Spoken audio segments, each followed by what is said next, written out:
introducing Yamato Go. Just kidding, but it is probably one of the best machines I've seen so far. My name is Lucy and I'm from the States. And I own and manage a restaurant in Maryland. Last year I was in Japan for a class as well. It was for izakaya and sushi. And I met a girl named May, and she was a graduate from the class here. And she runs a very successful restaurant right now in Germany, so I had an idea to just come for the ramen class. Well, initially, I wasn't thinking too much, you know? I was just really trying to just come and learn how to make noodles, how to make soup, how to make oil. I'm like, it can't be that hard, right?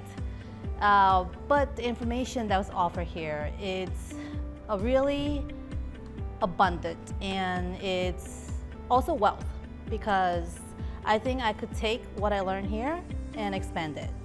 Not only to make ramen my style, but also to make a story, a service to the community, and hopefully to make the ramen that express myself. Passion, motivation, drive. Yamato.